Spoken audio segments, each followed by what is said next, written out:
సంపూర్ణ కార్తీక మహాపురాణము 3వ రోజు పారాయణము పంచమాధ్యాయము.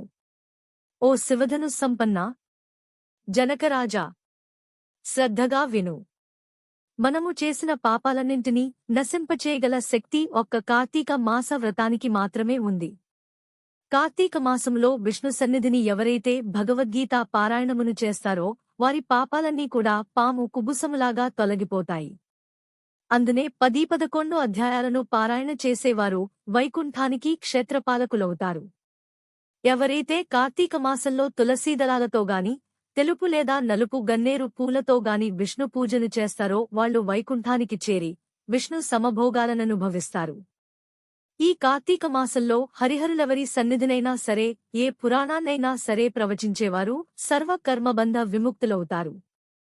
కార్తీక వనభోజనము స్లో యః కార్తీకేసితే వనభోజన మాచరేత్ సయాతి వైష్ణవం ధామ సర్వపాపైః ప్రముచ్యతే. కార్తీక మాస శుక్లపక్షంలో వనభోజనము చేసినవారు పాపవిముక్తులై విష్ణుధామాన్ని పొందుతారు. జప, హోమ, పూజ, భోజన, తర్పణ ఫలాలతో పాపీ క్షుద్ర చండాలాది అశౌచవంతుల యొక్క సంభాషణలను వినిన పాపం తుడిచి పెట్టుకుపోతుంది. కాబట్టి మహారాజా, కార్తీక మాస శుక్లపక్షంలో అన్ని రకాల వృక్షాలతో బాటుగా ఉసిరి చెట్టు కూడా ఉన్న తోటలోనే వనభోజనమును ఏర్పాటు చేసుకోవాలి. ఉసిరి చెట్టు క్రింద సాలగ్రామము నుంచి గంధ పుష్పాక్షతాదులతో పూజించి యథాశక్తి బ్రాహ్మణులను ఆహ్వానించి గౌరవించి వారితో కలసి భోజనము చేయాలి. ఇలా కార్తీక మాసములో వనభోజనాన్ని ఎవరైతే నిర్వహిస్తారో వాళ్లు ఆయా కాలాలలో చేసిన సర్వపాపాల నుంచి తెములుకుని విష్ణులోకాన్ని పొందుతారు. జనకజనపతి, ఈ కార్తీక మహాత్మ్యాన్ని భక్తిశ్రద్ధలతో విన్న బ్రాహ్మణుడొకడు దుర్యోని సంకటము నుంచి రక్షింపబడ్డాడు.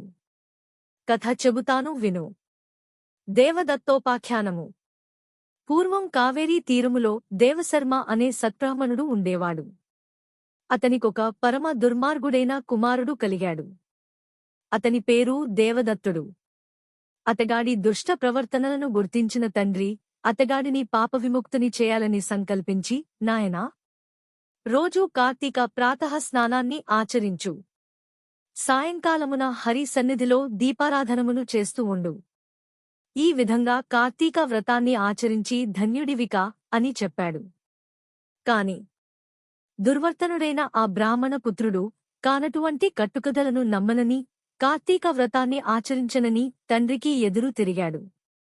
అందుకు కినిసిన దేవశర్మ తన కుమారుడిని అడవిలోన చెట్టు తొర్రలో ఎలుకవై పడి ఉండు అని శపించాడు.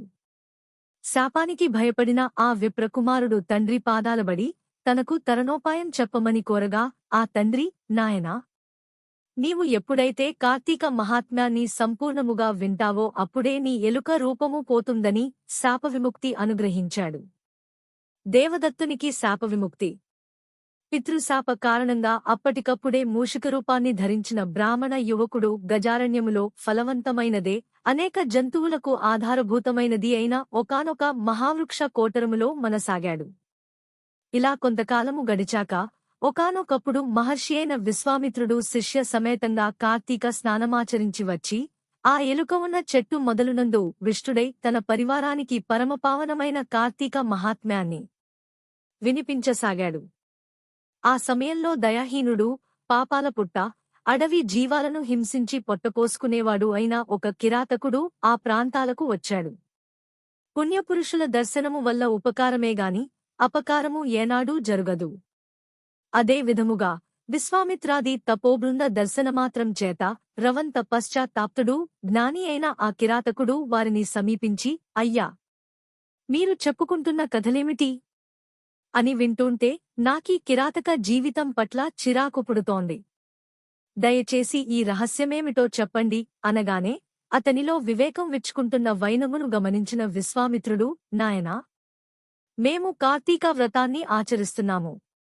ఈ కార్తీక మాసములో ఎవరైనా సరే తెలిసిగాని తెలియకగాని స్నానదాన జప తపః పురాణ శ్రవణాదును చేసినట్లయితే వారు వారి సర్వ పాపాల నుంచి విముక్తులవుతారు.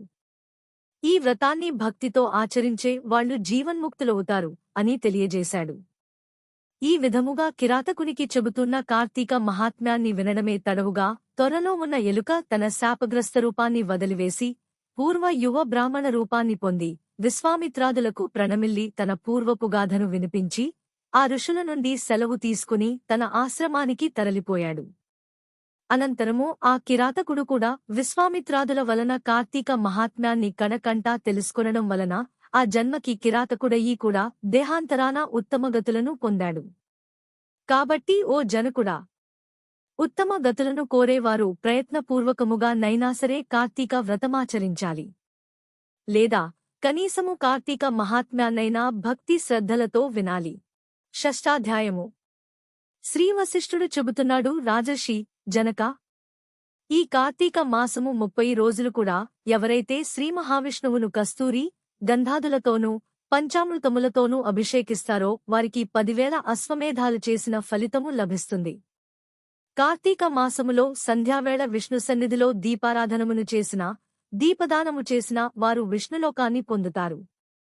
ప్రత్తిని శుభ్రపరిచి దానితో వత్తిని చేసి బియ్యపిండి లేదా గోధుమ పిండితో ప్రమిదను చేసి ఆవునేతిని పోసి ఆ ప్రతి వత్తిని తడిపి వెలిగించి ఒకానొక సత్బ్రాహ్మణుని ఆహ్వానించి చివరి రోజున వెండి ప్రమిదను భమిడి వత్తిని చేయించి వాటిని బియ్యపు పిండి మధ్యన ఉంచి పూజా నివేదనాదులను పూర్తిచేసి బ్రాహ్మణులకు భోజనము పెట్టి అనంతరము తాము స్వయంగా దీపదానమంత్రము సర్వజ్ఞానప్రదం దీపం సర్వసంపత్శుభావహం దీపదానం ప్రదాస్యామి కశాంతిరస్తు సదా మమ జ్ఞానమును సంపదలను శుభములను కలిగించే దైవ దీపదానాన్ని చేస్తున్నాను.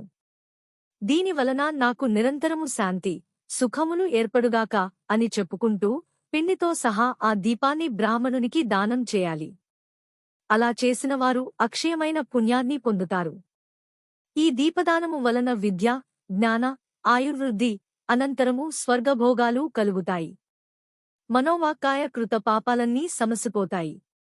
నిదర్శనార్థమై ఒక కథను వినిపిస్తాను విను. లుబ్ధ వితంతువు మోక్షముందుట. పూర్వం ద్రావిణ దేశములో ఒక అనాథ వితంతు ఉండేది.